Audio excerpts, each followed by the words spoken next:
Olá, meus amigos da Educação Científica e Física, bem-vindo a este canal, mais um vídeo aqui com vocês.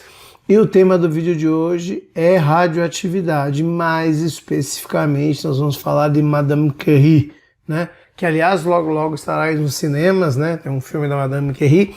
Mas antes de falar como é que vai ser esse vídeo, o que nós vamos falar, cara, nos ajude na campanha dos 1000 inscritos. Estamos perto, 780 e poucos inscritos, nos ajude a chegar a 1000 inscritos, pega esse vídeo, compartilha, passa adiante, recomenda, a gente está trazendo informação de qualidade aqui para você no YouTube, ok?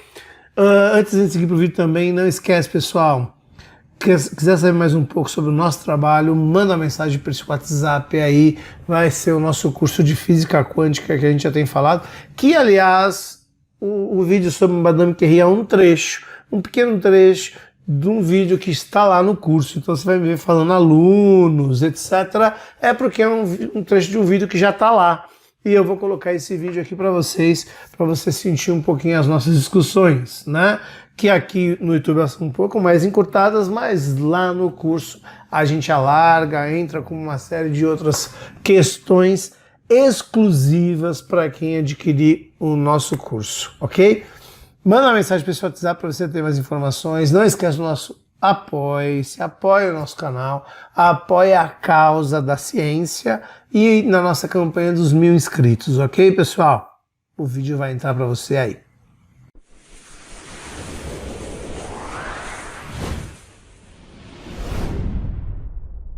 Então, meus caros alunos, 2 anos após a descoberta da radioatividade pelo Becquerel, né?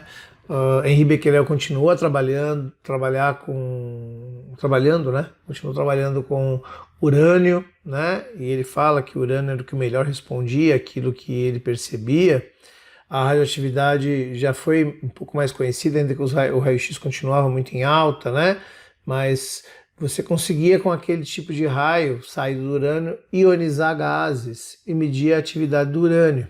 Então, o Becquerel continuou a trabalhar. Bom, para quem não sabe, ionizar gases é você fazer com que o gás tenha, que é uma junção de átomos, né, tenha diferença no seu número de elétrons em relação ao número de prótons, né? Isso faz com que ele fique ionizado ou positivamente ou negativamente, né? Qualquer dúvida aí em relação a essa questão do átomo, volta à nossa aula de modelos atômicos, volta lá e dá uma olhadinha, ok? Bom, ele falava que ele continuou trabalhando apenas com urânio, que era o que ele mais conhecia, que era uma tradição da família, e ele não abriu horizontes para outras coisas, né? Aí que entra em cena Maria Sklodowska, né? Que era o nome de origem da Madame Curie, né? Então, para falar um pouquinho dela, tá para você uma foto aí na tela dela, né? Ela, numa família que pertencia a uma nobreza menor, o pai era um cavaleiro, estudava em São Petersburgo, da Polônia, né? Ali, eles eram da Polônia, né? Mas estudavam em São Petersburgo. Era professor de matemática, de física. Ele veio ocupar um cargo de professor, inspetor, mas não era uma família que tinha muitas posses, não, né? A Madame Sklodowska, que era a mãe dela, era diretora de uma escola de meninas, e até vale a pena dizer que ela tem um trabalho na educação que a gente tem estudado aqui no canal, que logo a gente vai colocar isso aí a público, né? Para que as pessoas possam conhecer isso no nosso canal. E aqui no curso de Física Quântica, a gente talvez coloque como bônus aí para você um pouco mais adiante, né? Então, ela era católica praticante, né? As filhas, a família, todos de católico, uma família pobre, mas muito patriota, né? Muito patriota, e ficava chocada com as investidas dos alemães sobre os poloneses, né? Então, ela concluiu o ginásio de forma tranquila, com uma certa distinção. Tinha a irmã dela, a Bônia, né? A irmã dela tinha um sonho de estudar medicina. Então a Madame Curie, ali ainda Sklodowska, não conhecia o Pierre, né? Ela vai trabalhar de empregada doméstica. Pegava todo o dinheiro dela para pagar a faculdade de medicina da irmã, na esperança de que quando a irmã fosse médica pudesse ajudá-la, né? E aí, por volta de 1891, quando a irmã já finalizando o curso de medicina, ela parte para Paris apenas com $20 no bolso. Exatamente isso, apenas com $20 no bolso. Em Paris, ela estudou física e química, sempre com bom aproveitamento. Tinha uma vida um pouquinho boêmia, tal, mas sempre com bom aproveitamento. Acabou recebendo uma bolsa de 600 francos, né, de uma fundação para poder continuar seus estudos. A fundação chamava Alexandrovsk. Não sei se é assim que pronuncia o nome, é um nome, né, de origem ou russa ou polonês. Né? Ela ganhou essa bolsa e era característico dela, veja, ela ganhou a bolsa, mas ela guardava depois o dinheiro de quando ela começou a trabalhar para poder pagar essa bolsa. Né? Ela nunca aceitou aí esse dinheiro livremente. Acabou sendo convidada por um físico polonês de renome que era o Józef Kowalski, né? Não era muito conhecido por nós aqui, mas era bem conhecido na Polônia. Levou a Paris, ela já tinha se formado, foi lá que ela conheceu o Pierre Curie. Você deve estar vendo aí na tela o Pierre Curie, né? Ele era o segundo filho de Eugène Curie, o pai, né? Ele era protestante, mas era um livre pensador, um cara de esquerda, né? Tinha ligações com o Partido Comunista, tal, etc, né? E o Pierre Curie, né, no trabalho dele, se formou bacharel em ciências e matemática, né, e tinha conhecimento, né, dessa área, já tinha estudado também na Polytechnique, né? Trabalhava muito com cristais piezoelétricos, né, uma descoberta do seu irmão, né, que é um tipo de cristal, se você não conhece, é um tipo de cristal que se utiliza naquele Magiclick, né, naqueles aparelhinhos de você produzir uma faísca para acender o fogão, na época que o fogão não era automático. Então, há quem diga, né, que ele foi um precursor da teoria de grupos, né, ele fez um trabalho, né, nesse sentido, com vetores axiais e paraxiais, né, ele gozava de uma boa reputação. Lord Kelvin, que era uma pessoa muito conhecida no ambiente acadêmico, já tinha o elogiado, ele já tinha contato com Pierre Curie, né? E em 1894 ele conhece Maria Slowolska, né? Que viria a ser a Madame Curie. Então, eles se conheceram em 1894, como eu disse aí, e logo se casaram, né? Um ano depois se casaram. Tinha 8 anos de diferença, né? Eles tinham o hábito, né? Logo que a Madame Curie conheceu a família do Pierre Curie, né? Logicamente ela não era Curie ainda nesse período, eles casaram e ele mudou o nome, né? Mudou o seu nome. Eles tinham um grande hábito de andar de bicicleta, era o grande lazer que eles tinham, e trabalhar juntos, né? Na pesquisa em física. Então, em 1897 nasce a filha dela, a Irene Curie, né? Vale dizer aqui porque a filha dela também ganhou o Nobel depois, também trabalha na área. E aí ela já estava pensando numa tese de doutoramento, né? Foi quando o Pierre sugeriu a ela trabalhar com os raios de Becquerel, né? Dizer ele, por que você não trabalha com os raios de Becquerel? E ela começou a pensar nos instrumentos para poder trabalhar com os raios de Becquerel, o que ela ia fazer para trabalhar com os raios de Becquerel. E aí já deve estar aparecendo para você na tela a fotinho dos dois, né? Então ela pensava como ela podia medir com precisão o fenômeno da radioatividade. Ela precisava de um eletroscópio, né? E essa aparelhagem que você está vendo aí, a foto é antiga, tal, ela foi projetada pelo próprio Pierre Curie, né? É importante destacar isso, né? Porque é um sistema de compensador, né? Uma parte do sistema era de peso elétrico e ele estudava isso, e ele construiu esse eletrômero. Já deve estar para você aí na tela o eletrômero, né? Então, usando esse eletrômero, ela verificou e constatou, fez a constatação, né, de que havia uma intensidade de radiação de urânio que era proporcional à quantidade de urânio existente no composto. E independente da forma química, né, não fazia diferença se a amostra era de sal de uranilo ou qualquer outro óxido ou metal de urânio, isso não fazia muita diferença. né, Madame Curie confirmou a descoberta de Becquerel de que a emissão dos raios era uma propriedade do átomo de urânio, era a propriedade do próprio átomo, né? Ela começou a examinar todos os elementos conhecidos e descobriu que somente o tório emitia raios semelhantes ao urânio, né? E, bom, nesse ponto da história, né, quer dizer, ela descobriu que o urânio não era o único. E, bom, aí você pensa o salto que ela deu. Porque, veja, a família Becquerel ficou presa ao urânio e ela resolveu dar um salto adiante, começou a olhar outros elementos e ela começou a perceber que isso não era uma propriedade do elemento em cima de alguns elementos, né, que hoje nós sabemos são elementos transurânicos, né. Eu voltei aqui com a aparelhagem dele, né, o esquema da aparelhagem dele, só para você ver aí, né, você tem um desenho aí esquemático do eletrômetro, né, no artigo que ela publicou. Esse instrumento aí foi usado para medir toda a ionização provocada pela radiação, né? Lembra que o Becquerel já tinha feito isso, né? Então você coloca aí no ponto B, né, a amostra e o condensador fica entre A e B. Você deve estar vendo aí. O eletrômetro E, tá vendo o ponto E que você tem aí, né? Confirma que há um potencial produzido pela ação do quartzo piezoelétrico, né? Ou seja, você tinha uma ionização, você tinha uma diferença de potencial que era detectada aí, né? Neste ponto. Então ela percebeu que isso não era uma característica apenas do urânio, ela percebeu que outros elementos tinham, então ela começou a procurar outro elemento. Aí ela apareceu a ideia do nome, né, da emissão, de ter uma atividade no núcleo, e ela partiu na busca de um outro elemento químico, né?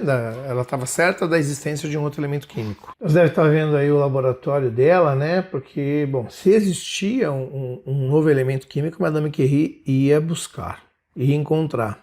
Ela pensou numa maneira, ela sabia que este elemento só emitia, né? Tinha uma atividade e emitia raios. Então ela pensou numa maneira de dissolver, né, componentes e ir separando esses componentes para determinar onde a radioatividade se dirigia, fazendo uso do eletrômetro, né?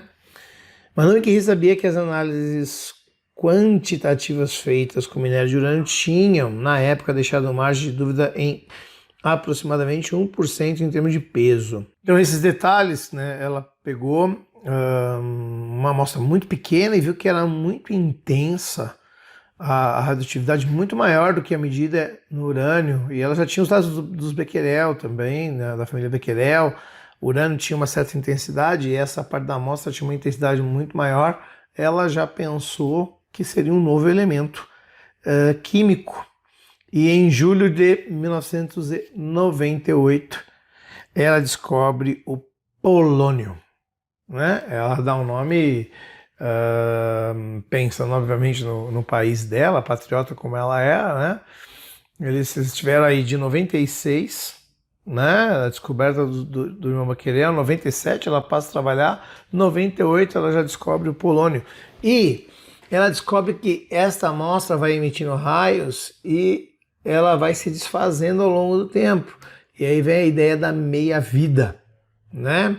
Quer dizer, o tempo para que aquela amostra tenha emitido metade dos raios, né, da radioatividade, que foi o nome cunhado por ela, né, na descoberta de um outro elemento que nós já vamos falar. Então eles seguiram, né, nesta busca, depois de ter descoberto o polônio, seguiram nessa busca por outros elementos químicos, né, e aí conseguiram identificar o bário, tiveram muitas dificuldades para identificar o bário, conseguiram identificar o estrôncio e também o rádio, né? Ela já tinha aí cunhado a palavra radioatividade, né, que é um núcleo que tem atividade, que foi ideia dela, né? Eles tinham aí uma grande dificuldade, tinham pouquíssimo dinheiro para fazer isso e receberam ajuda, né? Receberam ajuda do professor Bemont, um professor ali de Genebra, né? Eles receberam ajuda. E você já deve estar vendo aí na tela a parte interna do laboratório, se a gente pode chamar assim, né? Do laboratório dos Curies, né? Bom, neste laboratório que você está vendo aí, eles começaram a receber muitas ajudas. Tive um geólogo suíço que cedeu uma grande quantidade de uranila, né, que eles encontraram aí em Minas, na Tchecoslováquia também. Ao urânio extraído, imagina um laboratório desse que você está vendo aí, né, urânio bruto. Eles foram dissolvendo, usando solventes para poder fazer isso. E a maior parte desse trabalho de dissolver, que num espaço que não se tinha não se pensava em nenhum sistema de, de prevenção, né, de proteção, você não tinha nada disso. Eles identificaram o bário com peso atômico de 137, né, as frações mais ricas do rádio mostraram um peso atômico de 174, e o rádio puro, ela cunhou o valor de peso atômico de 226, né? Levou mais de 12 anos para consegui-lo, mas em 1900 já estavam no caminho certo, né? Nessa direção, né? Para poder entender isso. Eles representaram. Bom, eles foram representar Paris numa conferência, apresentar esses resultados. Bom, eles apresentaram esses trabalhos. O Pierre logo depois foi convidado para trabalhar numa universidade de Genebra. Ela já estava bem prejudicada por esse trabalho, a Madame Curie já tinha perdido mais de 10 quilos, né? Não se sabia dos efeitos da radioatividade até aí. E as condições se tornaram um pouquinho mais favoráveis no trabalho que ele foi desenvolver em Genebra, quando ele escreveu o trabalho deles para concorrer ao Nobel, né? A filha dela já começou a trabalhar com ela, a Irene, um pouco depois, começou a trabalhar também com ela nessa área, começou a tomar contato com o trabalho da mãe. Bom, você está vendo uma foto aí da Madame Curie com a filha, ela foi treinando a filha, né?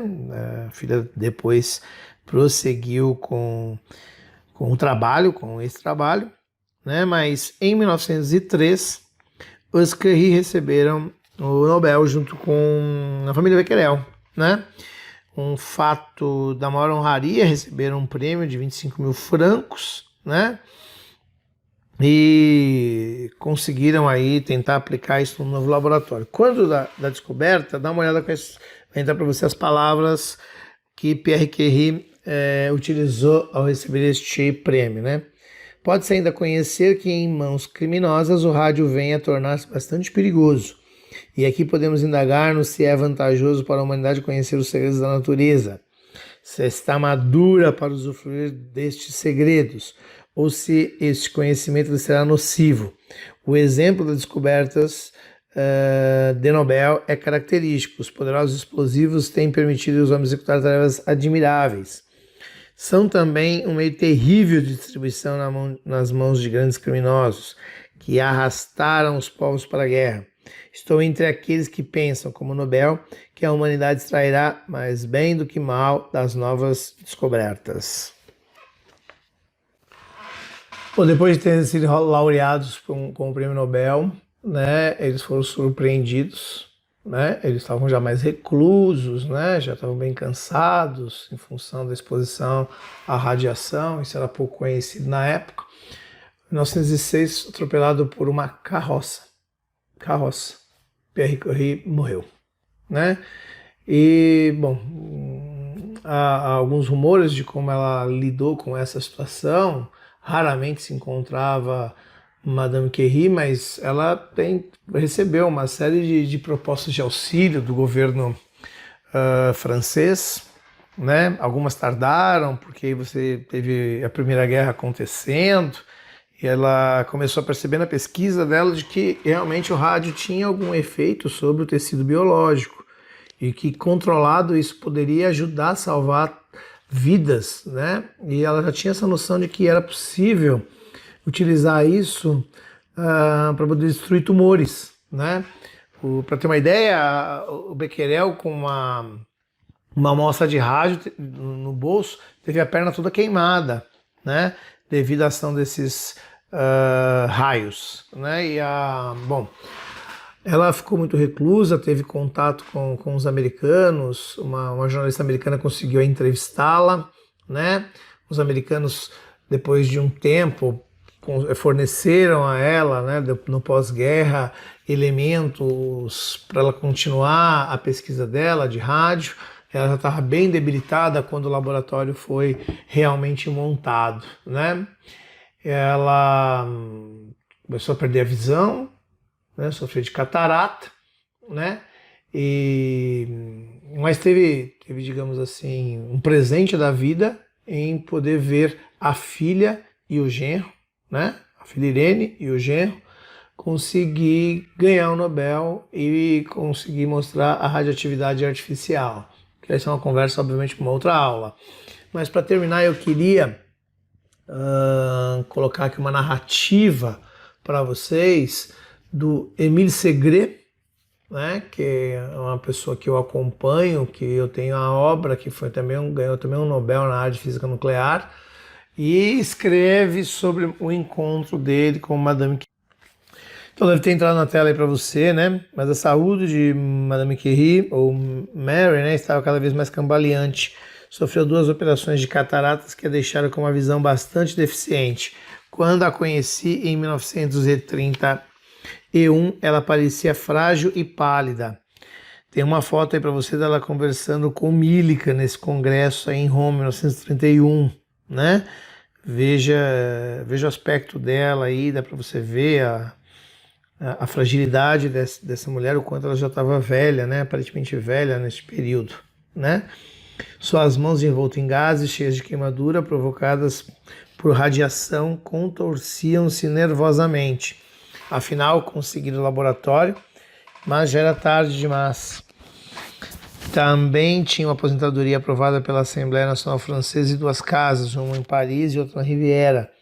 No final, o destino foi amável com ela, permitindo-lhe assistir nos últimos meses de vida à grande descoberta de sua filha e de seu genro, a radioatividade artificial. Morreu em 1934 num sanatório nos Alpes. Então, pessoal, essa foi a história da radioatividade. Como você vê, a história continua. A Irene Curie trabalhou na radioatividade, na identificação das partículas, né? Ela e o marido. Mas isso é uma conversa para uma outra aula, ok? Não deixe de fazer seus mapas conceituais, pessoal, para você entender bem essa história toda. Continue com a gente. Até a próxima aula. Um grande abraço. Até mais. Tchau.